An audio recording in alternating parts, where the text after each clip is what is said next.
የአረብ ገድለ ተክለ ሃይማኖት። አባታችንም ተክለ ሃይማኖት በአባ በጸሎተ ሚካኤል ገዳም 10 ዓመት ከተቀመጠ በኋላ ተነስቶ ሄደ። አበምኔቱም ሊሸኘው ተነሳ፣ ልጆቹም ሁሉ ተከተሉት። አበምኔቱም ኃጢአቴና በደሌ የእግዚአብሔርን ሰው አባሮታልና ወዮልኝ፣ ልጆችና ሽማግሎች ሁላችሁ በአማራ ሀገር ሁሉ ያላችሁ የበሽተኞቻችሁ ባለመድኃኒት የደካሞቻችሁ የኃይላቸው ብርታት ትቷችሁ ሄዷልና አልቅሱ ዋይ በሉ አለ። ይህንና ይህን የመሰለውን ሁሉ በማለት የሚያቃጥል እንባን ከዓይኖቹ እያፈሰሰ አንገቱን አቅፎ ጮኸ። መነኮሳቱም ከእርሱ ጋር አለቀሱ። ብፁዕ ተክለ ሃይማኖትም እናንተ የእግዚአብሔር አገልጋዮች ፈጣሪ ወደ ወደደው ሥራ ጠራኝ እንጂ እኔ በፈቃድ የሚሄድ ይመስላችኋልን? እግዚአብሔር ከእናንተ ጋር ይሁን፣ እኔንም ሁላችሁ ባርኩኝ አላቸው። እግዚአብሔር በረከቱን ያሳድርብህ፣ ጎዳናህንም ያቅናልህ። ብፁዕ አባታችን ሆይ ነገር ግን የምንድንበትን ነገር ምከረን አሉት። ለክቡራን አባቶቼ የምትድኑበትን ነገር የምመክር ኃጢአተኛው ጎስቋላ እኔ ምንድነኝ አለ። ነገር ግን ትዕግስትን፣ ትህትናን፣ እግዚአብሔር መፍራትን ገንዘብ አድርጉ። እኒህ 3ቱ ነገሮች ሰውን ወደ ዘላለም ሕይወት ያደርሱታልና። እየጎተቱ ወደ ደይን ጥልቅነት የሚያወርዱ 3ቱ የጥፋት ገመዶች እርሳቸውን ቅናት፣ ትዕቢትና ትምክህት እንዳያጠምዷችሁ ደግሞ ተጠበቁ ብዬ ነግራችኋለሁ። ይህንንና ይህንን የመሰለውን ነገር ከመጻሕፍት ምስክር አምጥቶ የሚድኑበትን ነገር መከራቸው። አንዱም አንዱ እንባውን እያፈሰሰ ታላላቆቹም ታናናሾቹም በፍቅር ሸኙት። ብፁዕ አባታችንም በእርሱ ላይ የፍቅራቸውን መቃጠል ባየ ጊዜ ከእነርሱ ጋር አለቀሰ። በመንፈሳዊ ሰላምታ እጅ ነሳቸውና ሄደ። እነርሱም ወደ አገራቸው ተመለሱ። ቅዱስ ሚካኤልም እየመራው ሲሄድ አምደ ብርሃን በፊት በፊቱ ይሄድ ነበር። የጻድቃንም መንገዳቸው ብርሃን ነው፣ እንደሚያበራ ብርሃን ይሄዳል፣ ዕለቱም እስከሚቀናበት ጊዜ ድረስ ይበራል የሚል ተጽፏልና። ወደ ታዘዘበትን ቦታ እስከደረሰ ድረስ በዚያ አኳኋን ሄደ። ከባሕሩም ወደብ በደረሰ ጊዜ የሚሻገርበት መርከብ አላገኘም ነበርና ብዙ ጊዜ አመለከተ። የመላእክት አለቃም ቅዱስ ሚካኤል ባሕሩን እየረገጠ ተገልጦ በመታየት ተከተለኝ አለው። ብፁዕ አባታችንም ወደ ውሃው ገብቶ ተከተለው። ሁለቱም በባሕሩ መካከል አለፉ። ተሻግረውም አብረው ወደ ቤተ ክርስቲያን ገቡ። መልአኩም ከዚያ ተወውና ወደ አበምኔቱ ገባ። እርሱም ኢየሱስ ሞዐ ነበር። እነሆ የእግዚአብሔር ሰው በቤተ ክርስቲያኑ ደጅ ቆሟልና ወደ አንተ አስገባው አለው። ደግ ሰው ነውና አክብረህ ተቀበለው፣ ልብሰ ምንኩስናውንም ሰጥተህ ከዚህ አኑረው አለው። ይህን ካለው በኋላ መልአኩ አረገ። ብፁዕ አባታችንም ተላላኪውን ለአበምኔቱ ንገርልኝ እያለ ይለምነው ነበር። ተላላኪውም ለአበምኔቱ ሄዶ ነገረው። እነሆ ደም ግባቱ ያማረ እንግዳ ሰው በቤተ ክርስቲያኑ ደጅ ቆሟል፣ ግን ባሕሩን አሻግሮ ከቤተ ክርስቲያን ያገባውን አላውቅም አለው። አበምኔቱም አመጣጡ ከእግዚአብሔር ዘንድ ነውና ሂድ ጥራው አለው። ተላላኪውም ጠርቶ ወደ አበምኔቱ ዘንድ አስገባው። አባ ኢየሱስ ሞዐም ባየው ጊዜ ከፊቱ ብርሃንና ካደረበት ጸጋ የተነሳ አደነቀ። ከመንበሩ ተነስቶ በመንፈሳዊ ሰላምታ እጅ ነሳው። የእግዚአብሔር ሰው ሆይ ወደ እኔ መምጣት መልካም ነው ብሎ ደህና ቤት ሰጠው። በመነጋውም በምን ነገር መጣ ብሎ ጠየቀው። ብፁዕ አባታችንም የብሕትውና ወገን የምትሆን የምንኩስና ልብስን ታለብሰኝ ዘንድ በእግዚአብሔር ትእዛዝ ወደ አንተ መጥቻለሁ አለ። አባ ኢየሱስ ሞዐም ወደ እኔ መምጣትህ ከእግዚአብሔር እንደሆነ አወቅሁ። የምንኩስናውንም ልብስ እንዳለብስህ ከመላእክት ታዝዣለሁ። ነገር ግን ጥቂት ቆይ አለው። ከእርሱም ጋር ጥቂት ቀን ቆየ። የመላእክት ምሳሌ የሚሆን የምንኩስና ልብስ አለበሰው። በትጋትና በድካም ከዚያ ኖረው። አክፍሎቱንም በየሳምንቱ ያክፍል ነበር። ከእሁድ ከቅዳሜ በቀር ምን አይቀምስም። እሁድና ቅዳሜ ግን የአጃ ቂጣ ወይም የዱር ቅጠል ሳይመርጥ ይመገብ ነበር።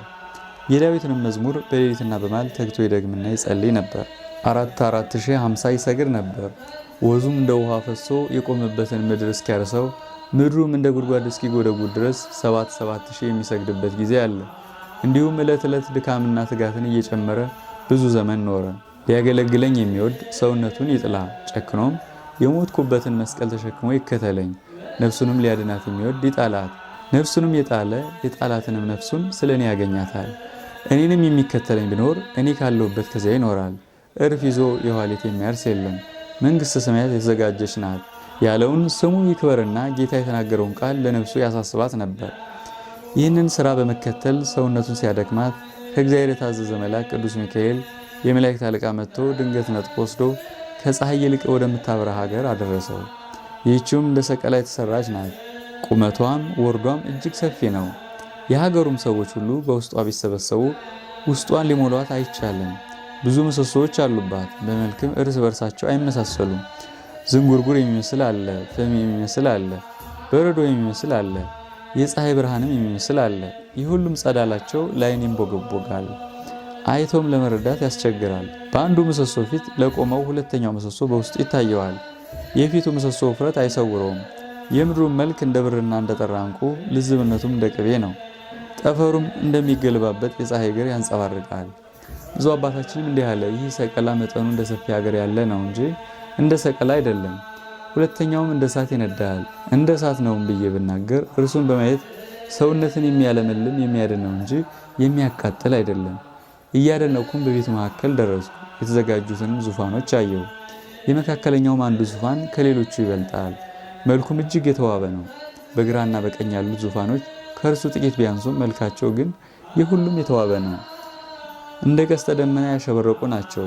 በዚህም በመካከለኛው ዙፋን ላይ የእሳት ልሳኖች ያሉበት የሚያንጸባርቅ የብርሃን ልብስ ተቀምጦበታል። ቅድመ ዓለም የነበረ ዓለምን አሳልፎ የሚኖር አብን እናመስግነው። ቅድመ ዓለም የነበረ ዓለምን አሳልፎ የሚኖር ወልድን እናመስግነው። ቅድመ ዓለም የነበረ ዓለምን አሳልፎ የሚኖር መንፈስ ቅዱስን እናመስግነው ይል ነበር። በብርሃኑም ልክ በስተቀኝ 7 አክሊሎች አሉ። የሰባቱም አክሊሎች ኅብራቸው አይመሳሰልም። አብሮኝ ያለውንም መልአክ ይህን ቤት ከማየት የተነሳ ፍርሃት በልቤ ያደረብኝ አልኩት። የቤቱን ነገር ልነግርህ እኔ ተልኬያለሁ፣ አትፍራ አለኝ። ይህንንም ባለኝ ጊዜ ፍርሃት ከኔ ራቀ፣ በቃሉም አጸናኝ። ቀድሞ ያልሰማሁት የዚህ ቤት ትልቅነቱ ምን ያህል ነው? በውስጡስ ያለው የተቀመጠውስ ማን ነው አልሁት። አስቀድሞ ያየኸውን ያይደለ ኋላ የቤቱን ጌታ እነግርሃለሁ አለኝ። በዚያም ዙፋን ፊት ለፊት የተተከለውን የብርሃን አምድ አየሁ። የብዙ ሰዎች ስም ተጽፎበት ነበርና ጌታዬ እሊህ ምንድናቸው? የአዕማዱስ ቁጥራቸው ምን ያህል ነው? የዙፋኖቹስ ስራቸው ምንድን ነው አልሁት። ይህ ቤት ያንተ ነው። ከሌሎቹም ይልቅ እጅግ የከበረው የመካከለኛው ዙፋን ልዩም ልብስ በላዩም የተቀመጡት አክሊሎች ያንተ ናቸው። በግራ በቀኝ ያሉ ዙፋኖች ግን ትእዛዝህን በመጠበቅ በወንበርህ ለሚቀመጡ ካንተ በኋላ ለሚነሱት ልጆችህ ነው።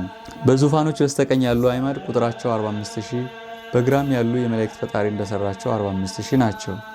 የብዙ ሰዎች ስም በአምዱ ተቀርጾ የሚታየው ይህ ዓለም እስኪያልፍ ድረስ ከመንፈስ ቅዱስ ለአንተ የሚወለዱ ልጆች ናቸው። ለእነዚህም አንተ አባት ትሆናቸዋለህ አለኝ። ይህች ታላቅ ጸጋ ክብር ትሰጠኝ ዘንድ እኔ ምንድነኝ አልኩት። እግዚአብሔር ለወደደው ባለሟልነትና ክብርን ይሰጣልና ነው አለኝ። ከዚህ በኋላ ወደ ሰማይ አውጥቶ ከመጋረጃ ውስጥ አስገብቶ ከሥላሴ ዙፋን ፊት ለፊት አቆመኝና ሰገድኩለት። ከዚያ አስቀድሞ በማላውቀው በሌላ ምስጋና መሰገንኩት። ተክለ ሃይማኖት ክፍልህ ከ24ቱ ካህናቶች ጋር ይሁን የሚል ቃል ከዙፋን ውስጥ ወጣ። የወርቅ ጽና አምጥተው ሰጡኝና ከእነርሱ ጋር አንድነት አጠምኩ። ምስጋናዬ ከምስጋናቸው ጋር፣ ልብሴም እንደ ልብሳቸው ሆነ።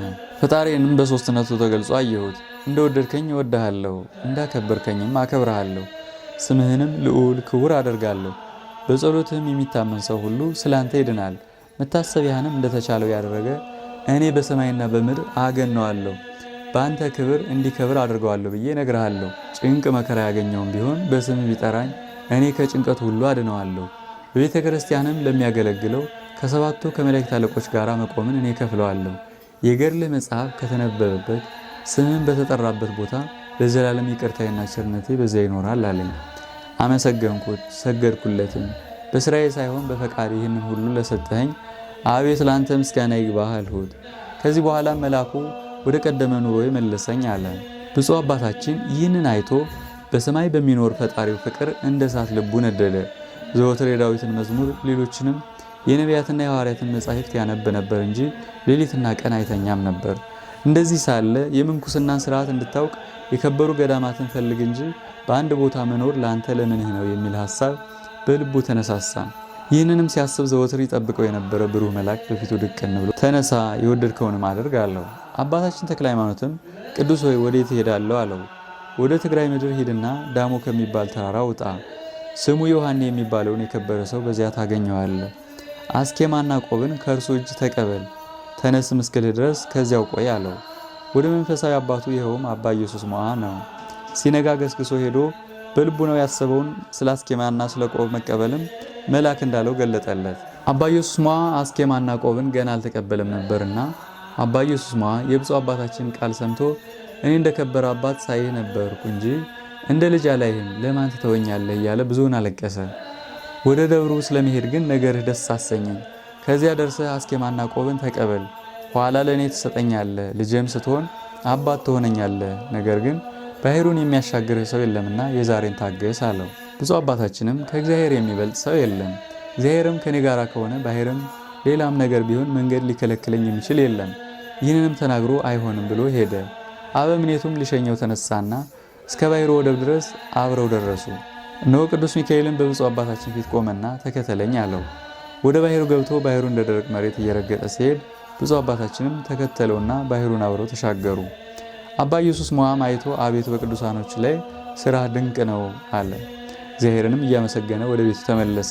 አባታችን ግን በሐይቅ 10 ዓመት ያህል ኖሮ በእግዚአብሔር ትእዛዝ እየተመራ ሄዶ ቅድመ ዓለም የነበረ ዓለምን አሳልፎ የሚኖር እግዚአብሔር ከቀደሳት ገዳም ትግራይ ደረሰ። ይህችውም ዘሚካኤል የተባለ የአባ አረጋዊ ገዳም የምትሆን ደብረ ዳሞ ናት። ይኸውም የሰዓል ደባ ልጅ አልአሜዳ ከታዚን አስቀድሞ በነገሰበት ወራት ከግብፅና ከሮማ ከመጡት በጽሙና ከሚኖሩት ከ9 ቅዱሳን አንዱ ነው። እሊህም አውራጃውን ሁሉ ያበሩ ብርሃን ያላቸው ከዋክብት ናቸው። ከነዚህም በንግሥት ሰርቶ በሰርክ የሰበሰበ ውሃም በወንፊት የሚቀዳ አለ። ከነዚህም ለእያንዳንዱ የራሳቸው የጸጋ ክብር ዕድል ፈንታ የተሰጠው አለ።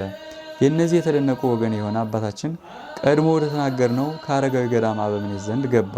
እንደመጣም አስኬማና ቆብን ለመቀበል መሆኑን ነገረው። አበምኔቱም አባ ዮሐኒ ነበር። ይኸውም ጽድቅንና ጸጋን የተመላ ነበር።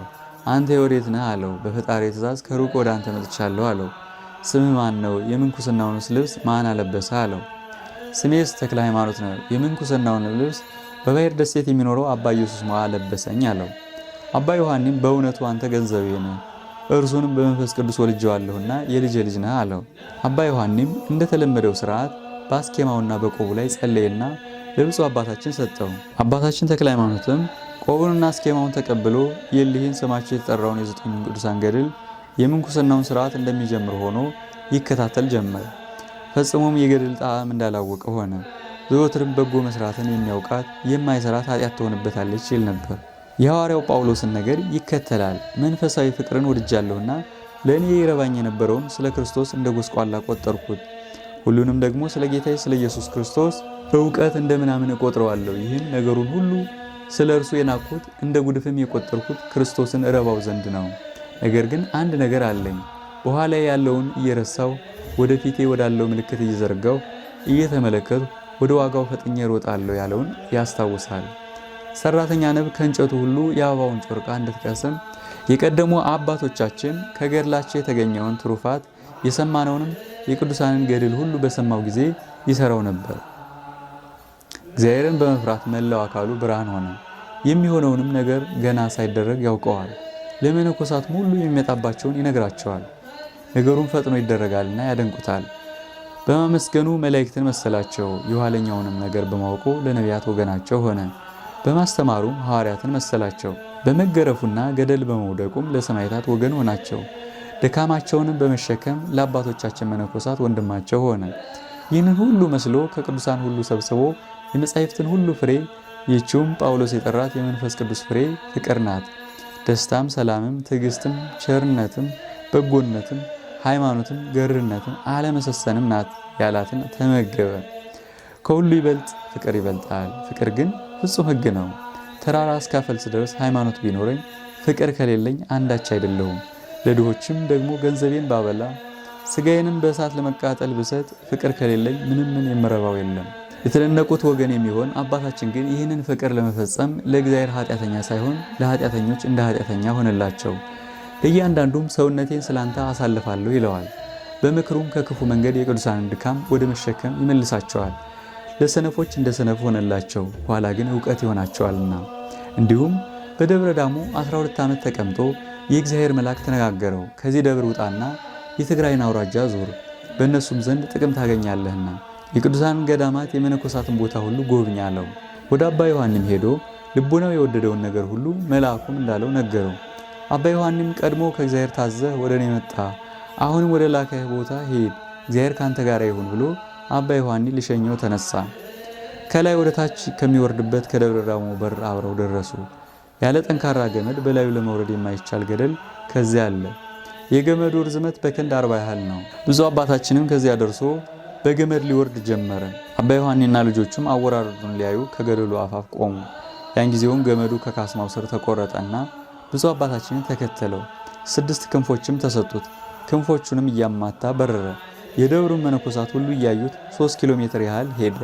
ይህን ተአምራት ያደረግላቸው እግዚአብሔርን እያመሰገኑ ወደ ደብራቸው ተመለሱ። አባታችን ተክለ ሃይማኖትም ወደ ዋሊ ገዳም ገባ። የተሰወሩትንም መነኮሳት ከዚያ አግኝቶ በመንፈሳዊ ሰላምታ እጅ ነሳቸው። ሁሉም እንደ አንድ ቃል ሆነው ከኛ የምትከብር አንተ ወደኛ ለምን መጣህ አሉት። ብፁዕ አባታችንም አባቶቼ እንዲህ አትበሉኝ፣ ይልቁን እናንተ ከኔ ትከብራላችሁ እንጂ እኔ ከእናንተ በምን እከብራለሁ አላቸው። እኛስ እውነት እንልሃለን በምድር ላይ ጸጋ የተሰጠው እንዳንተ ያለ ሰው አላየንም። እነሆ ብዙ ቅዱሳን ካንተ ይወለዳሉ፣ ለብዙዎችም አሕዛብ አባታቸው ትሆናለህ አሉት። ብፁዕ አባታችንም የፈጣሪ የፈቃዱ ከሆነ ለእኔስ በጎ አላቸው። ምን እህል ውሃ ሳይቀምስ 120 ቀን ከእሳቸው ጋር ተቀመጠ። እስከ ዛሬ በዚያ ገዳም እህል የሚቀምስ የለም ነበርና። ከዚያ በኋላ ቅዱሳኑን ተሰናብቶ ወደ ሐውዜን ገዳም ሄደ። ከዚያም ደርሶ በዚያ ስፍራ የሚኖሩትን ሰዎች እጅ ነስቶ አነዋወሯችሁ እንደምን ነው አላቸው። ደጋግ ሰዎችም እንደሆኑ አውቆ ከእርሳቸው መባረክን ፈለገ። ጸጋን በተመላች ክብርት እጅህ በረከት አንተ ባርከን እንጂ እኛስ እግዚአብሔር የባረከውን ቡሩክ ሰው እንባረክ ዘንድ ለእኛ አገባብ አይደለም አሉት። ብፁዕ አባታችን ተክለ ሃይማኖትም ከእናንተ በረከትን ለመሻት ወደ እናንተ መጥቻለሁና እናንተ ተባርኩኝ ዘንድ የተገባ ነው አላቸው። በእግርህ እርምጃ በዓታችንን ተባረክ ዘንድ ወደ እኛ እግዚአብሔር ላከህ እንጂ አንተ በፈቃድህ የመጣህ አይደለህም። የእግዚአብሔር ቅዱስ ሆይ አሁንም ባርከን ስላሉት ሁሉንም ባረካቸው። ከባረካቸውም በኋላ እርሱም በረከትን ከእርሳቸው ተቀብሎ ሄደ። ወደ ዳጓ ገዳምም ደርሶ የገዳሙን መነኮሳት እጅ ነስቶ በረከትን ከእርሳቸው ፈለገ። እንደ ቀደሙት ቅዱሳን መልስ ሰጡትና እርሱ ባረካቸው። ከባረካቸውም በኋላ የእግዚአብሔር ሰው ብፁዕ አባታችን ሆይ ምድር በረከትን እንድትቀበል በትግራይ አውራጃ ሁሉ የመድረስ መዓዛ ትውረድ አሉት። እንዲሁም ሲሄድ የብርሃን አምድ እየመራው ኢየሩሳሌም ወረደ። በደረሰበትም ስፍራ ሁሉ የሐዋርያት ኃይል ትከተለው ነበር። በእርሷም ድንቅ ተአምራትን ያደርግ ነበር። ውሃም የሚያፈልቅበት ጊዜ አለ። ድውያንንም የሚፈውስበት፣ ሙታንንም የሚያስነሳበት ጊዜ አለ። ወደ ኤርትራ ባህር ደረሰ። የሚሻገርበትን መርከብ አላገኘም። የወንጌሉንም ጸሎት ጸለየ። ጸሎትንም ከጨረሰ በኋላ የእግዚአብሔር መልአክ ቅዱስ ሚካኤል እንደ ልማዱ በባሕሩ ላይ ሲሄድ ታየ። ብፁዕ አባታችንም በኋላው ተከተለ። ሁለቱም አብረው በአንዲት ሰዓት ተሻገሩ። ባሕሩንም ተሻግረው ብፁዕ አባታችን የሞተ ሰው አገኘ። አንተ አስከሬን የክርስቲያን ወገን እንደሆንክ እኔ መስቀሉን በምሸከምለት በፈጣሪ በኢየሱስ ክርስቶስ ስም ከተኛህበት ተነሳ ብሎ ባረከው። አስከሬኑም ያን ጊዜውን ከእንቅልፉ እንደ መንቃት ተነሳና አሰምቶ በመጮህ ከጽዮን ወገን የመሆን እግዚአብሔርን የማመልክ ክርስቲያን ነኝ አለ። አባታችን ተክለ ሃይማኖትም ምን ገደለህ አለው። ኢየሩሳሌም ሲሄድ በውሃ ጥም ሞትኩ አለው። ብፁዕ አባታችንም ኢየሩሳሌምስ የምትሄድ ከሆነ ና ተከተለኝ አለውና ተከተለው። አባ ሚካኤል የእስክንድርያ ሊቀ ጳጳሳት ሆኖ ሳለ ከጌታችን መቃብር ደረሱ። ወደ እርሱም ገብቶ እጅ ነሳው። ሊቀ ጳጳሳቱም እርሱ ከወንበሩ ተነስቶ ተቀበለው። የእግዚአብሔር ሰው ተክለ ሃይማኖት ወይ ወደ እኔ መምጣት መልካም ነው አለው። ብፁዕ አባታችንም በረከትን እንድቀበል ባርከኝ አለው። ዳግመኛም አባቴ ሆይ ስሜን ማን ነገረህ አለው። ስለ አንተ በዚች ቀን የእግዚአብሔር መልአክ እንደነገረኝ እውነት እልሃለሁ አለው። የአባቶቼ የሐዋርያት በማርቆስም ወንበር የተቀመጡት የአባቶቼ ሊቃነ ጳጳሳት በረከታቸው ይደርብህ ብሎ ብዙውን ባረከው። ብፁዕ አባታችንም እግሮቹን እጆቹን ሳመው፣ እርሱም ራሱን ሳመው። እንግዲህ ወዲህ አንተ ለብዙዎች መነኮሳት አባት ትሆናለህና አመንኩስ፣ በስምህም ብዙዎች አብያተ ክርስቲያናት ይታነጻሉ። ወደ ሀገርህ ተመለስ፣ ከእግዚአብሔር ዘንድ ክፍልህ እርሷ ናትና አለው። ብፁዕ አባታችንም እኔስ ወደ ሀገሬ አልመለስም፣ በእጆችህ እንድቀበር ነው እንጂ ወደዚህ የመጣሁት፣ ምንኩስናውንም አለመነኩስም፣ ለራስስ እንኳ የምንኩስና ሥራ አላወቅኩም አለው። ጳጳሱም አባ ሚካኤል እውነት እልሃለሁ ከመነኮሳት ወገን ካንተ የሚበልጥ የለም፣ ነገር ግን ለቃሌ ታዘዝ አለው። ብፁዕ አባታችንም ከፈጣሪ ከእግዚአብሔር በታች አባቴ አንተ ነህና ያልከኝን አደርጋለሁ፣ ነገር ግን ከአስቄጥስና ከሲሃት ገዳም ካሉ ቅዱሳን ዘንድ እጅ ልነሳ እወዳለሁ አለው። እርሱም እግዚአብሔር መንገድህን ያቅናልህ ሂድ አለውና ሄዶ ከጌታ መቃብር ሰገደ። ሰው ከሆነበት ቦታ ከገሊላ ጀምሮ እስከ መሰወሪያው እስከ ደብረ ዘይት ድረስ ጌታ ሥራ ወደ ሠራባቸው ቦታዎች ሁሉ ደረሰ። ወደ ዮርዳኖስም ወንዝ ወርዶ በውስጧ ተጠመቀና ወደ ሲሃት ገዳም ገባ። በውስጧም ከሚኖሩት አይሩግ ተባረከና የልብ መመዘኛ የምትሆን ወደ አስቄጥስ ገዳም አለፈና በዚያ ካሉት ሽማግሎች ተባረከ። ያን ጊዜም የእግዚአብሔር መልአክ ቅዱስ ሚካኤል ተገልጾ ተክለ ሃይማኖት ሆይ ምን ትላለህ አለው። ብፁዕ አባታችንም ከዚሁ መኖርን እፈቅዳለሁ አለው። መልአኩም ለአንተስ ይህች ገዳም ክፍል አይደለችም፣ ነገር ግን ልጆች በኋላ ዘመን ተሰብስበው መጥተው በውስጧ ይበዛሉ። አንተ ግን ወደ ኢትዮጵያ ሄድ አለው። በትሩፋት ሥራ ከመረመርከው በኋላ ወደ አንተ የመጣውን አመንኩስ፣ ለመንግሥተ ሰማያት የማይበቃ ወደ አንተ የሚመጣ የለም አለውና ብፁዕ አባታችንም ጌታዬ ይህንን በምን ወራት እሰራለሁ ቢለው በዚህ ወራት አለው። ብፁዕ አባታችንም ወደ ኢትዮጵያ ተመለሰና ትግራይ ደረሰ። ከሙታንም ያነሳው ያ ሰው እየተከተለው ጻዕዳ አምባ ደረሱ። ያም ሰው ብፁዕ አባታችን ሆይ የምንኩስና ልብስ ልታለብሰኝ እፈቅዳለሁ አለው። ብፁዕ አባታችንም የቅዱሳን የድካማቸውን ቀንበር መሸከም ትችላለህን አለው። ሁሉን የሚችል ፈጣሪ በጸሎት ያጽናኝ እንጂ አዎን አለው። አባታችንም የምንኩስናውን ልብስ አለበሰው። ስሙንም አርያነ ጸጋሁ ብሎ ጠራው። ጽኑ ሆነ። ዘወትርም እያገለገለው ከእርሱ ጋር ኖረ። አባታችን ተክለ ሃይማኖትን በማስተማርና በምንኩስና በትግራይ ክፍለ ሀገር ሁሉ ብዙ መነኮሳትና ሴቶችንም ወንዶችንም አመነኮሰ። በብዙ ፍርኩታና ውሻ ልጆቹን አሰባሰበ። እስካሁንም ድረስ በስሙ ይጠራሉ። ዳግመኛም ኢየሩሳሌም ወርዶ ቀድሞ ከደረሰበት ሁሉ ደረሰና በደህና ተመለሰ። ሶስተኛም ኢየሩሳሌም ወረደና ከሊቀ ጳጳሱ ከአባ ሚካኤል ዘንድ ደርሶ እጅ ነስቶ ሰላምታ ሰጠው። አባ ሚካኤልም ልጄ ለምን እንዲህ ታደርጋለህ? በአንድ ዘመን ስትመላለስ እነሆ ይህ ሶስተኛ ነው። ለመነኩሴ ከዙረት አጽንዖ በዓት ይሻለዋልና እንግዲህስ በአንድ ቦታ ረፍ አለው። እርሱም ጌታዬ እሺ ይሁን አለው። ወደ ሀገሩ ተመልሶ የትግራይን ክፍለ ሀገር ሁሉ ዞሮ ደብረ ዳሞ ወጣ። በገዳሙም ያሉ ቅዱሳን ባዩት ጊዜ በስድስት ክንፍ ሲበር ቀድሞ ያየነው ወንድማችን እነሆ ደረሰ እያሉ እርስ በርሳቸው ተነጋገሩ። ፈጥነው ወደ አበምኔቱ ወደ አባ ዮሐኒ አስገቡት። አባ ዮሐኒም ባየው ጊዜ ቀድሞ ስላየው ክብሩ ተነስቶ እጅ ነሳው። ቅዱሳንም ሁሉ እጅግ ከፍ ከፍ አደረጉት። አባታችን አይቶ ይህን ውዳሴ ከንቱ እጅግ ጠላው። አባ ዮሐኒም አባቴ ሆይ በገዳም ተቀምጬ እንዳመነኩስ ሊቀ ጳጳሱ አዘዘኝ። ከዚህ ምኖር ዘንድ ይህንን ውዳሴ ከንቱ ሰውነቴ ተጸየፈችው። ከገዳማትም በአንዱ ሄጄ ኖር ዘንድ ባርከኝ አለው። አባ ዮሐኒም ወደ ሀገርህ ትመለስ ዘንድ የሚጠራህ የእግዚአብሔር ፈቃድ ነው እንጂ አንተ የተናገርከው አይደለም። የሸዋ ምድር ክፍልህ እንደሆነች ከሽማግሎች ወገን ብዙ ቅዱሳን ነግረውኛልና በደህና ግባ አለው። አባቶቼ ያገለገሉት እስካሁንም እየመገበ ያሳደገኝ መርቶም ወደዚች በዓት ያደረሰኝ መልአክ እርሱ መንገድህን ያቅና ከሄድህንም ያሳምር አለው። ሲመርቀውም አፉን ከፍቶ መንፈስ ቅዱስ ትንቢት አናገረው። ከመነኮሳትም ሁሉ ትበልጣለህ፣ እጅግም ትከብራለህ። ስማቸው ከተጠራ የሽማግሎች አባቶች ከሚሆኑ ከእንጦንስና ከመቃርስ ጋር ስምህ ይጠራል። ከእርሱ ተባርኮ ጉዞውን በመቀጠል በዘላን ሀገር በኩል ሄደ። ቀንጠሯር ከምትባለው ተራራ ወጥቶ ልዩ የምትሆን 40 ጾምን ከዚያ ጾመ። ሀገሪቱም ምድረ በዳ ነበረችና ሊኖርባት ወደደ። መልአክ እንዲህ ሲል ተነጋገረው። ምን ታስባለህ? ይህች ገዳም ክፍል አይደለችም። ከጥቂት ቀን በኋላ ግን ልጆች ይኖሩባታል። አንተስ አባ ኢየሱስ ሞዐ ዘንድ ሂድና የሚልህን ስማው አለው። በመነጋውም ተነስቶ ሄዶ ሐይቅ ከሚባለው ስፍራ ደረሰ። በደረቅ ምድር እንደሚሄድ በባህር ላይ እየሄደ ከአባ ኢየሱስ ሞዐ ዘንድ ገባ። እርሱም ባየው ጊዜ እጅግ ደስ ተሰኘ። ቆቡንና አስኬማውን ከወዴት ተቀበልክ አለው። ደብረ ዳሞ በአባ ዮሐኒ እጅ ነው አለው። እንግዲህስ እኔ ከመንገዱ ድካም አረፍኩ። ልጅ ስትሆን አባት ሆነኝ። በከበሩ እጆቼ ቆቡንና አስኬማውን ስጠኝ አለው። ቆቡንና አስኬማውን ሰጠው። መልአክ ያለህን ስማው ብሎት ነበርና። የአባቶቻችንም የልጆቻቸው ነገር እንዲህ ነው። አባ እንጦንስ የምንኩስናውን ልብስ በመልአኩ በቅዱስ ገብርኤል እጅ ለበሰ። እንጦንስም አባ መቃርስን ትልቁን ወለደው። አባ መቃርስም የማይበሩን አባት አባ ጳኩሚስን ወለደው። አባ ጳኩሚስም አባ ቴዎድሮስን፣ አባ ቴዎድሮስ አባ አረጋዊን ወለደ። አባ አረጋዊም ኢትዮጵያ መጣና አባ ክርስቶስ ቤዛንን ወለደ። ክርስቶስ ቤዛነ መስቀል ሞዐን፣ መስቀል ሞዐ አባ ዮሐኒን ወለደ። አባ ዮሐኒ አባ ኢየሱስ ሞዐንና አባ ተክለ ሃይማኖትን ወለደ። አባ ኢየሱስ ሞዐን በቅናት በቀሚስ፣ አባ ተክለ ሃይማኖትን በቆብና በአስኬማ ወለደ። ተክለ ሃይማኖትም ቀድሞ እንደተናገርነው ለአባ ኢየሱስ ሞዐ አስኬማና ቆቡን ሰጠው። ብዙ አባታችን ተክለ ሃይማኖትም አባ ኢየሱስ ሞዐን ተሰናብቶ ወደ አማራ ሀገር ወደ ፀሐይ መግቢያ ወረደ። በዚያችም ስፍራ ከፍ ያለ ተራራ ዳዳ የሚባል ነበር። አርያነ ጸጋው ከሚባለው ደቀ መዝሙሩ ጋር ወደ ተራራው ወጣ። ጉዲት የምትባል ሟርተኛ ከቀድሞ ጀምራ ታመልከው የነበረች ታላቅ ዘንዶ አገኘ። ያም ዘንዶ አባታችንን ባየው ጊዜ ራሱን ቀና አደረገና ሊውጠው ምላሱን አውለበለበ። በመስቀል አምሳል አማተበበት። ዘንዶውም ያን ጊዜውን ከሁለት ተሰነጠቀና ግማሹ ከገደሉ በታች ወደቀ፣ ግማሹ በአንዲት ድንጋይ ላይ ተጠመጠመ። ደቀ መዝሙሩንም እስኪ ስፈረውና ልኩን እወቅ አለው። ቢሰፍረው ቁመቱ 175 ክንድ ሆነ። አባታችንም በዚያ ተራራ ላይ 1 ወር ያህል ተቀመጠ።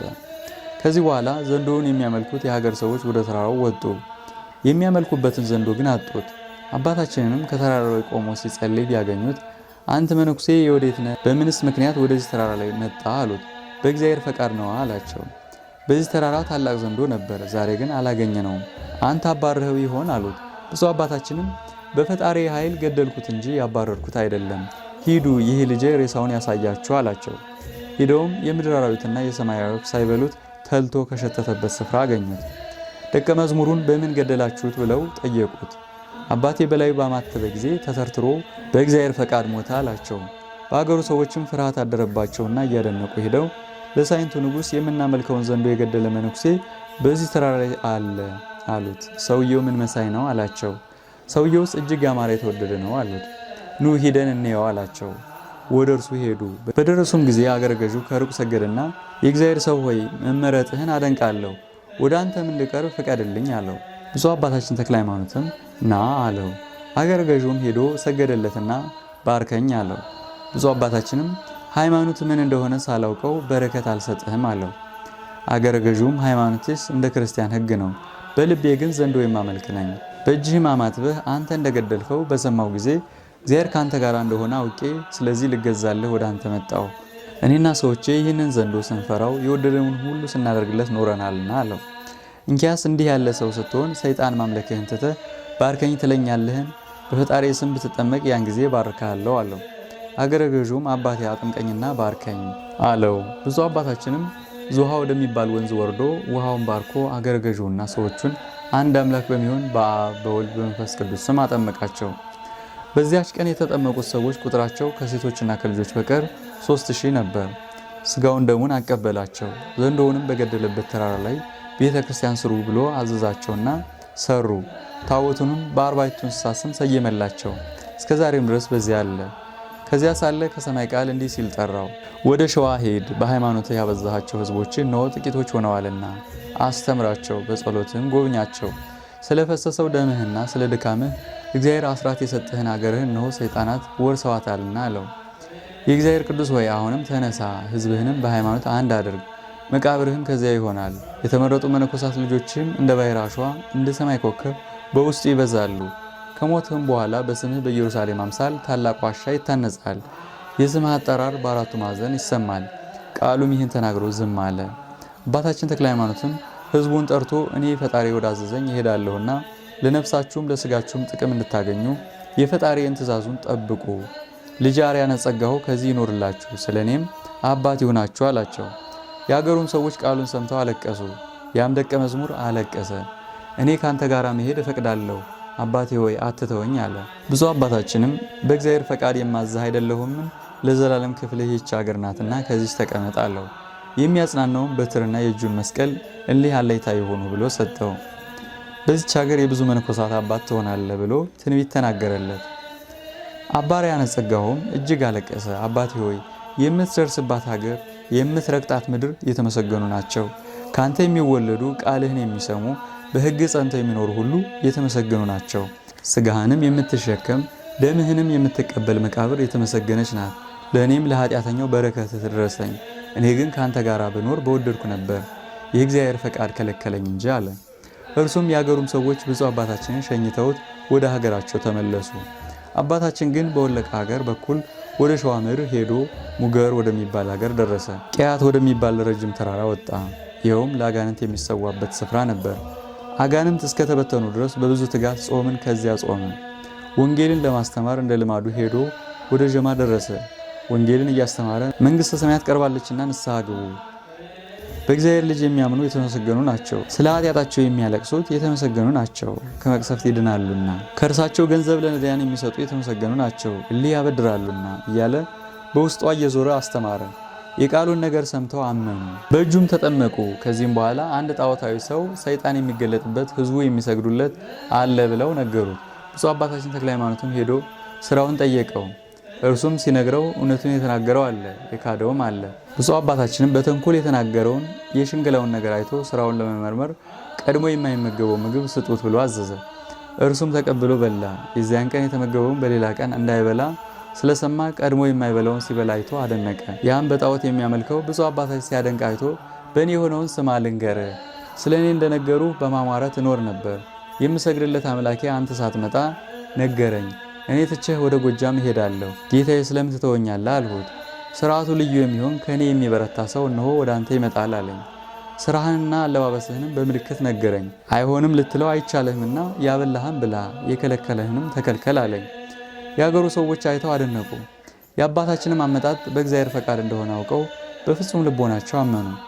የታመሙባቸውንም አዳነላቸው፣ የስህተታቸውን ምክንያት አጠፋ። ወደ ግራሪያ ሄዶ ደባት ወደምትባል ተራራ ወጥቶ ሊያድር ወደደ። ሰውነቱ ግን አልፈቀደችለትም ነበር። ከዚያም ሲሄድ ስሙ ሰሜን ሰገድ የሚባል የግራሪያ ገዣ አየው። ከእርሱም ሊባረክ ወደደ። ከእርሱም ጋር የተሰበሰቡ ሰዎች ነበሩ። ይህ መልኩ ልውጥ የሆነ ሰው ምንድን ነው? በሙገርና በጀማ ወሬውን የሰማነው ይህን ይሆን እንጃ ተባባሉ። በሸዋ ምድር ሁሉ የቅዱሳን መነኮሳት መንገዳቸው ገና አልታወቀችም ነበርና ስለዚህ ነገር እርሱም ከማየት የተነሳ ታወቁ። አገረ ገዡም እኔ ከእርሱ ልባረክ እወዳለሁ አላቸው። ማንን እንዳይባርክ ስለ እርሱ ሰምተናል አሉት። ቢባርከኝ ምን ይቅጣችሁ? ባይባርከኝ ግን 50 ፈረስ ይቅጣኝ፣ እኛንም 50 ፈረስ ይቅጣን ብለው ውርርዱን በዚህ አቆሙት። አገረ ገዡም ወደ ብፁዕ አባታችን ተነስቶ ሄዶ ሰገደለትና ባርከኝ አለው። ሃይማኖትን አላወቅኩት፣ ለአንተ በረከት አልሰጥህም፣ አይሆንም አለው። አገረ ገዡም አንተ ባዘዝከኝ ስራ ሁሉ ጸንቼ ዘወትር ካንተ ጋር እኖራለሁ አለው። አባታችን ተክለ ሃይማኖትም ባደረበት መንፈስ ቅዱስ ልጅ እንዲሆነው አውቆ ባርኮ ሰላምታ ሰጠው። እርስ በርሳቸው ተጨዋወቱ። የአባታችንም ነገር በአገረ ገዡ ልቦና አደረ። በሐሳቡ ሁሉ ይከተለው ጀመር። ከሁለቱ ሰዎች እንደተከራከሩ 50 ፈረሶችን ተቀበለ። በዚያችም ቀን ብዙ አባታችንን ወደ ቤቱ ይዞት ሄዶ ወደ አምልኮተ ባዕድ የምትመራውን የዝንጋታውን ምክንያት እንዲተው ቃለ እግዚአብሔር እያስተማረው አብረው አደሩ። ባስተማረው ሁሉ እምነቱ በጸና ጊዜ አጋንንት ወደ ተሰበሰቡበት ስፍራ ሁሉ ከፍ ወዳሉት ተራሮች አቡሻ ወደሚባለው ወደ ሌሎችም ወደ ብዙ ተራሮች ዛራንጋሽ ወደሚኖርበት ዋሻ በየተራራው በየስፍራውም ሁሉ አጋንንት ተገልጠው ከሚኖርባቸው ጋራ ከሚታዩበትም መርቶ ወሰደው። ሰዎቹም ሊሰግዱና ሊሰውለት ወደ እርሱ ይሄዱ ነበር። ብፁዕ አባታችንም ከእነርሱ ዘንድ ደርሶ መሰዊያቸውን አፍርሶ በውስጣቸው ብዙዎች አብያተ ክርስቲያናትን ሰራ። እስካሁንም ድረስ አሉ። የውስጡም ሰዎች በዚያ ያደረገውን ድንቅ ታምራት ይናገራሉ። አገረ ገዡም ዳግመኛ መርቶ አስቦ ወደሚባል ዋሻ በግራሪያ ውስጥ ካሉ መሰሪያን ሁሉ የሚከፋ መሰሪ ወዳለበት ወሰደው። ብፁዕ አባታችን ተክለ ሃይማኖት በጌታችን በኢየሱስ ክርስቶስ ስም እየዘመረ እግዚአብሔር ጉልበቴ፣ መጠጊያዬ፣ መድኃኒቴ በጠራሁትም ጊዜ ከጠላቶቼ የምድንበት ረዳቴ፣ ከጥፋተኞችም ጠላቶቼ የሚበጀኝ ነው እያለ ከሩቅ ማማተብ ጀመረ። ዛራንጋሹም ይህንን ሲያነብ ከሩቅ ሰምቶ በፍጹም ፍርሃትና ድንጋጼ ሸሸ። ከዚያም ወዲህ ፈጽሞ አልታየም። ብፁዕ አባታችንም ከዚያች ዋሻ ገብቶ ፈጽሞ ደስ ተሰኘ። እግዚአብሔር ልጆች ይበዛሉ ያለኝ በዚህ ነው፣ እንደ ባሕር አሸዋና ስፍር ቁጥር እንደሌላቸው እንደ ሰማይ ከዋክብት ይሆናሉ ብሎ ትንቢት ተናገረ። ዛራንጋሹ ይበላባቸውና ይጠጣባቸው የነበሩትን የብረቱን መሳሪያዎች ሁሉ ዘረፋቸው። ትቷቸው የሸሸውን የቤቱን ሰባራ ስንጣራ ሁሉ ወሰደ። የብረቱን መሳሪያዎች መጋረጃ በሚሰቅሉበት ገንዘብ አጎበር፣ ሜንጦ፣ ኩላብ አሰሯቸው አላቸው። እስካሁንም ድረስ አሉ። ብፁዕ አባታችን ግን በዚያች ዋሻ ተቀመጠ። ከዚህ በኋላ ዝናው ለሩቁና ለቅርቡም ሁሉ ተሰማ።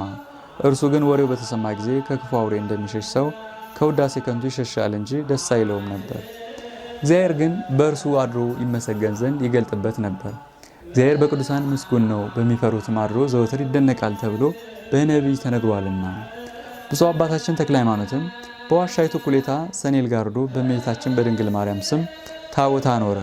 እርሱም ከ15ቱ ደቀ መዛሙርቱ ጋር በእኩሌታይቱ ተቀመጠ። ከዚህም በሸዋ ምድር ሁሉ ሊሰብክ ወጣ። ሰዎችም ሁሉ መነኮሳቱን ባዩ ጊዜ ያደንቃሉ። ከእነርሱም የሸሹ አሉ፣ እንደ አውሬ የሚባሉ መስለዋቸው ነበርና። ብፁዕ አባታችን ተክለ ሃይማኖት ግን በፍቅሩ ይስባቸው ነበር። ልጆቼ አትፍሩ፣ እኛም እኮ እንደናንተ ሰው ነን ይላቸዋል። ወደ ከተታ ምድርም ደረሰ። እንዳስተማራቸው ሆነው ቢያገኛቸው ስለዚህ እጅግ አድርጎ ወደዳቸው። ከዚያች ሀገርም ብዙ ሰዎች ተከተሉት፣ በእጁ መነኮሱ። ወደ ወግዳም ሄዶ ወንድሙን ዜና ማርቆስን በስጋም የአባቱ የወንድሙን ልጅ የሚሆነውን አግኝቶ የምንኩስናውን ልብስ አለበሰው። በምንኩስናም ብዙ ሰዎችን ወለደ። እነርሱም 17 ነበሩ። ዋሻውን ፍርኩታውን እየፈለጉ ኖሩ። በሞረትም ታላቅ ዋሻ አገኙ። ከዚያ ለመቀመጥ ግን አልወደደም። ከዚህ በኋላ አባታችን ተክለ ሃይማኖት በየሀገሩ ሲመላለስ አንድ ቀን በባህር ዳር ተቀምጦ ሳለ ሰይጣን ከባህር ውስጥ ወጣ። ሰይጣኑም የአባታችን ደቀ መዝሙር ያዘው። አንተ ርኩስ መንፈስ ከልጄ ውጣ እያለ በመስቀል ምልክት በላይዋ ማተበ። ሰይጣኑም ዛሩም ደቀ መዝሙሩን ትቶ ፈጥኖ ሸሸ። ሊያመልጥም ወደደ። ብፁዕ አባታችን አማተበበት። ወደ ባህሩ ሊገባ ባይቻለው በጥልቁ ባህር ወደብ ቆመ። ብፁዕ አባታችን ሄዶ በእጁ ያዘው። ያን ጊዜውን እጦ ወደቀና ኃይሉም ደከመና ለሁሉ በግልጥ ታየ። ብፁዕ አባታችንም ልጄን ለምን ትይዘዋለህ አለው። ሰይጣኑም ዛሩም ለእኔ እንደ ሰው ሁሉ መሰልከኝ፣ ስለዚህም እይዘው ዘንድ ደፈሩ።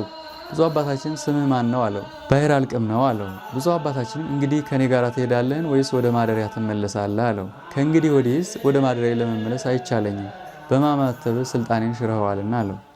አባታችን ተክለ ሃይማኖትም ወስዶ ገዝሮ ወደ ፍጹም ክርስቲያንነት ለወጠው። ስሙንም ክርስቶስ ሐዋርያው ብሎ ጠራው። ብፁዕ አባታችንን ሲያገለግለው ኖረ። ከጥቂትም ቀን በኋላ የምንኩስናውን ልብስ አልብሶ ወደ ባቱ አገባው። ይህችውም ደብረ አስቦ ናት። ሞቶ መንግሥተ ሰማያት እስኪገባ ድረስ በተረፈው ዘመኑ ሁሉ መነኮሳቱን ደስ የሚያሰኝ እግዚአብሔርንም የሚወድ ሆነ። ከእስላሞች ነቢይ እላገም ወገን የሆነ ሰው ከተወለደ 2 ወር የሆነው ብላቴና ነበረው። ዕለትም ሳበችው፣ ምሕረትም ጠቀሰችው። ይኸውም ልጁ ለአባቱ እንደ ሽማግሌ ነገረው። ሰውየው እንደ ብርሃን አምድ ቆሞ አየሁት። በዚያ የነፍስህን ድነት ታገኛለህና ወደ ሸዋ ሄድ አለህ ብለህ ለአባትህ ንገረው አለኝ። እኔ ተክለ ሃይማኖት ነኝ ብሎ ስሙን ነገረኝ። ፈጥነህ ወደ እኔና ብሎሃል አለው። አባቱም ይህንን ሰምቶ አይሆንም አለው። መላልሶም ነገረው፣ አልተቀበለውም። 3ኛም ደግሞ ነገረው፣ አላስተዋለም። ብርሃንን የተመላ ይህ ብፁዕ አባታችንም ለልጁ እንደታየው በባቱ ሆኖ ለአባቱ በመንፈቀ ሌሊት ተገለጸለትና ትንሹ ልጅህ የነገረህን ነገር ለምን አይሆንም ትላለህ አለው። ይህም ሰውዬ አቤቱ አይሆንም ያልኩት ምንድን ነው አለው። ብፁዕ አባታችንም ከዚያ የነፍስህን ድነት ታገኛለህ፣ ወደ ሸዋ ምድር ሄደህ አለህ ብሎ ስሜንስ አልነገረህምን አለው። እየተንቀጠቀጠ ጌታዬ አዎን እውነት ነው አለው። 2ኛ ደግሞ ተክለ ሃይማኖት የምትባል አንተ ጌታዬ ነህን አለው። ብፁዕ አባታችንም አዎን አንተ የምትክደው የክርስቶስ ባሪያው እኔ ነኝ።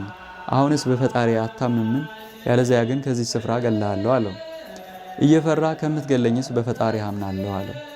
ብፁዕ አባታችንም በጠዋት ተነስተ ሚስትህን ልጅህን ይዘ እስከ ፈጠጋር ድረስ ና፣ ከዚያው ታገኘኛለህ አለው። ጌታዬ መንገዱን አላውቀውም አለው። ብፁዕ አባታችንም በፈጣሪ ካመንክ እርሱ ከዚያ ያደርሳል አለው።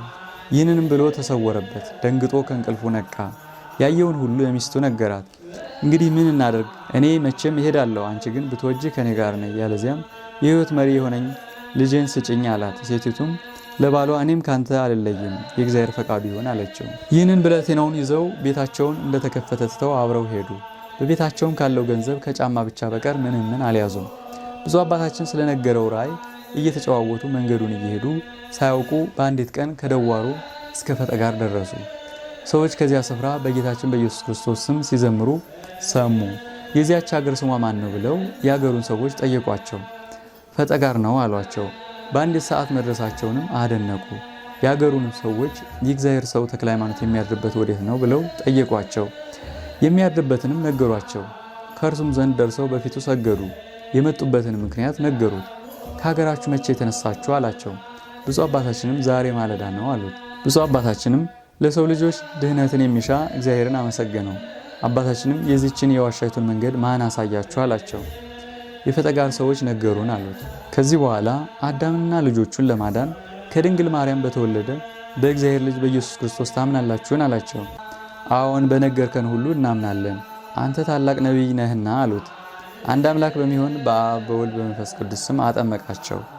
እርሱን ተስፋ ሕፃን ብሎ ጠራው። ልጁን ቂርቆስ ሚስቱንም ኢየሉጣ አላቸው። ስጋውን ደሙን አቀበላቸው። የቤተ ክርስቲያንን መጻሕፍት ሁሉ አስተማራቸው። ከጥቂት ቀን በኋላም የምንኩስና ልብስ አለበሳቸው። ለቃሉም ጽሙድ ሆነው ኖሩ። ከዚህ በኋላ ተስፋ ሕፃን ተመልሶ ወደ እስላሞች ሀገር ወረደ። ከእነርሱም ብዙዎችን እግዚአብሔርን ወደ ማምለክ መለሳቸው። የእኛ ሕግ ሐሰት ነው፣ የክርስቲያን ሕግ ግን እውነት ነው አላቸው። ነቢያቸው ነበርና ትውልዱም ከእነርሱ ወገን ነውና ያምኑት ነበር። በእያንዳንዱ ቀን 100 ሺህ አጠምቅ ነበር። ወደ አባታችን ወደ ተክለ ሃይማኖት ተመልሶ በሕይወቱ ዘመን ሁሉ እግዚአብሔርን ሲያገለግለው ኖረ። በዚያም ወራት ስሙ አባ ዮሐንስ የሚባል ጳጳስ ወጣና ወደ አባታችን ወደ ተክለ ሃይማኖት ላከበት። ለሁላችን አባት ለአሕዛብ መምህር ልትሆን እግዚአብሔር አንተን ከፍ ከፍ አድርጓልና ቀሳውስተንና ዲያቆናትን እንድንሾም ሃይማኖትንም እንድናቀና ወደ እኔ ትመጣ ዘንድ ቅድስናህን እማልዳለሁ ብሎ ላከበት። ብፁዕ አባታችንም ለመልእክተኞቹ ከጳጳስ ጋር ሃይማኖት አቀና ዘንድ ምስኪን እኔ ምንድን ነኝ? ነገር ግን እኔ ከእርሱ እንድባረክ ኑ እንሂድ አለ። በዳሞት አውራጃ ቀሳውስትና ዲያቆናትን በሾመና ታቦት በባረከ ጊዜ ቅዱስ ሚካኤል ያመጣለትን ቅባ ሜሮንና የክህነት መስጫውን መጽሐፍ ይዞ ሄደ። ወደ እርሱ ሄደው የእርሱን ነገር ለጳጳሱ ነገሩት። አባ ዮሐንስም ደስ ብሎት ሊቀበለው ወጣ። አባታችንም ጳጳሱን አይቶ ከሩቅ እጅ ነሳ። ጳጳሱም እጅ ነሳው።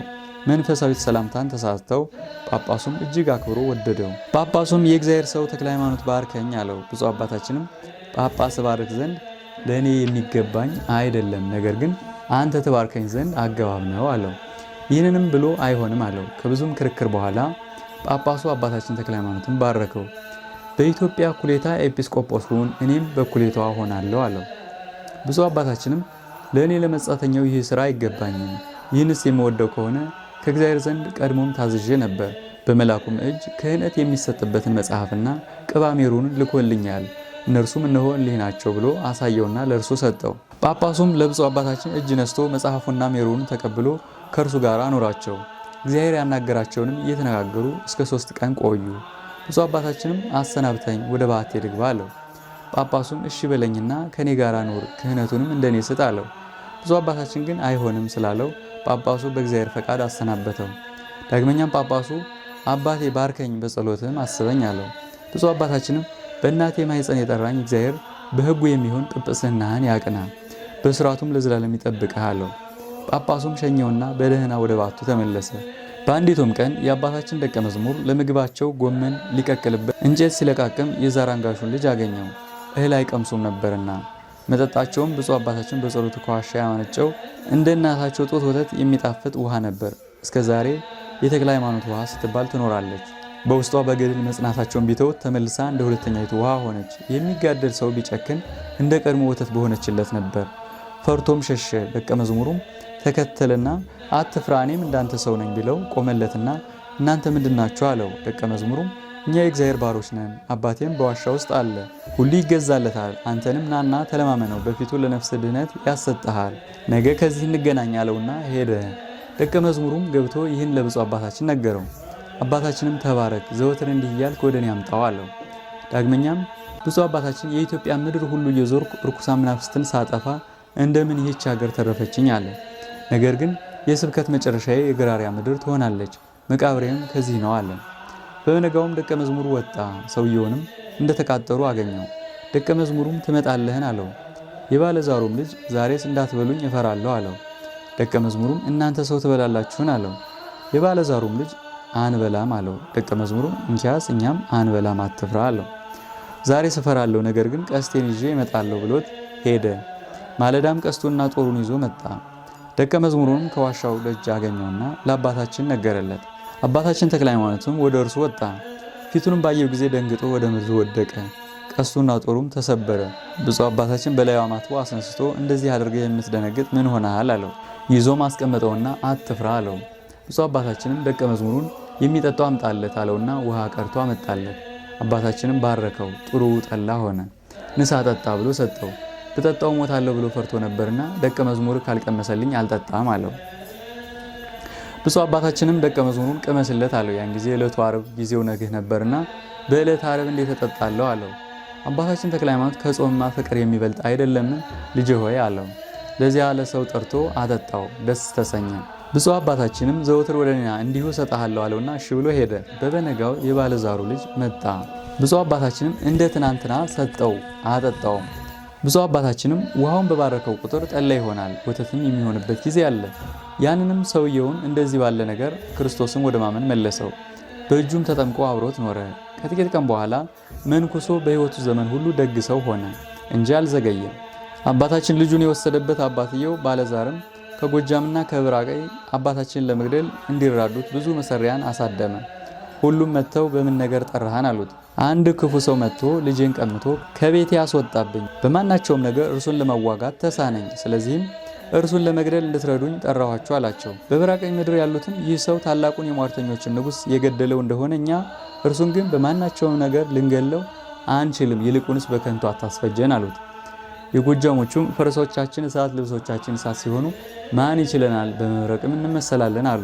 ይህንንም ሲናገሩ ምሽት በሆነ ጊዜ ሁሉም ከአባታችን ዋሻ ተሰብስበው ክፉ ስራቸውን ጀመሩ። ኩሌቶቹ እሳት ካፋቸው ያናፋሉ፣ ኩሌቶችም እንደ ጅብ እንደ አንበሳ ይጮሃሉ። ከእነርሱም እንደ እባብ የሚያፏጩ አሉ። እንደ እንቁራሪት እንደ ግርማ ሌሊት የሚጮሁ እንደ ዝንጀሮም የሚጮሁ አሉ። የብፁዕ አባታችንም ደቀ መዛሙርት አይተው ይህ ምንድን ነው አሉት። አባታችን ተክለ ሃይማኖትም ለመነኮሳት ልጆቹ በእኛ ላይ ተንኮል ይሰሩ ዘንድ ክፉ ሰሪዎች ሁሉ ተማከሩ አለ። አባታችን እነሆ ሊበሉን መጡ፣ ወዴት እንሽሽ አሉት። ብፁዕ አባታችንም ምን ያስፈራችኋል? ነገር ግን በእግዚአብሔር እመኑ፣ ከፍርሃት እንድትድኑ እግዚአብሔርን ተማመኑ። እነዚህ ክፎችም ከዋሻው ተሰብስበው ድንጋይ ሊገለብጡበት ወደዱ። አባታችንም የመንፈስ ቅዱስን መሳሪያ ተሸልሞ እነርሱ ወዳሉበት ወጣ። በከንቱ ሲተራመሱ አይቶ እርሱ በመካከላቸው ገብቶ ምድር እኒህን አመፀኞች አፍሽን ከፍተሽ እንድትውጫቸው እኔ በስሙ በማስተምርበት በእግዚአብሔር ቃል አዝሻለሁ ብሎ ፈጽሞ ጮኸ። ያን ጊዜውን እነዚያን ስፍር ቁጥር የሌላቸውን አመፀኞች ምድር አፏን ከፍታ ዋጠቻቸው። የዚህን ወሬው በመላው ሸዋ ሁሉ ተሰማ። ስለዚህም በአባታችን በፍቅሩ እግር ብረት የታሰሩ ሆኑ፣ ለሚያስተምራቸውም ነገር የሚገዙ ሆኑ። ይልቁንም የግራሪያ ሰዎች የቅዱሳንን መምጣት ያላወቁ አውሬ የሚያድኑ ሰዎች ከዚያ አስቀድሞ በማያውቁት በሌላ አለባበስ ባዩአቸው ጊዜ በቀስት ሊነድፏቸው ወደዱ። በበታቻቸው ቆመው እናንተ ምንድናችሁ? ስራችሁስ ምንድነው? ሰዎች ናችሁን ወይስ ሌላ? እያሉ ከሩቅ ሆነው ጮኹ። የአባታችን ደቀ መዛሙርትም አዎን እንደናንተ ሰዎች ነን አሏቸው። አባታችን ተክለ ሃይማኖትም እርሱ በትምህርቱ ፍቅር እንዲስባቸው በማግባባት ተናገሯቸው ብሎ ደቀ መዛሙርቱን አዘዛቸው። እነዚህም ሰዎች በቀረቡ ጊዜ ከመፍራታቸው የተነሳ ወደ ብፁዕ አባታችን ሳይጠጉ ወደ ቤታቸው ሄዱ። በበነጋውም መጡ። ደቀ መዛሙርትም ሲያግባቧቸው በጎ ነገር ተናገሯቸው። እያግባቡም ወደ ብፁዕ አባታችን አመጧቸው። የጦር መሳሪያቸውን ግን በእጃቸው እንደያዙ ነበሩ። አባታችንም ከእኔ የተነሳ አትፍሩ፣ እኔም እንደናንተ ሰው ነኝ አላቸው። በልዑል እግዚአብሔርን ፈቃድ ነገሩ በልቦናቸው የተስማማ ሆነ። ተባርከውም ሄዱ። ዳግመኛም ወደ እርሱ ተመልሰው ጥቂት እያሉ ተለማመዷቸው። የሚበሉ ስጧቸው ብሎ አዘዘ። ስራይ በልተን እንሞታለን ብለው ተጠራጥረው መብላትን ፈሩ። ብፁዕ አባታችንም ደቀ መዝሙሩን አንተ ቀድመህ ቅመስላቸው አለው። ደቀ መዝሙሩም ከቀመሰላቸው በኋላ እነርሱም ተመገቡ። ብፁዕ አባታችንም ዘወትር ወደ እኔ ኑ አላቸውና እርሺ ይሁን አሉት። ከባልንጀሮቻቸውም ጋር ይመጡ ጀመሩ። ከዕለት ወደ ዕለት ብዛታቸው እየጨመረ ሄደ። ነገሩን የሚሰሙ ቃሉንም የሚቀበሉ ሆኑ። ስለዚህም ብዙ ሰዎች ወንዶችም ሴቶችም ተከተሉት። በምግባር በሃይማኖት ፍጹማን የሆኑ አሉ። ከነዚህም መነኮሳት መነኮሳያት የሆኑ አሉ።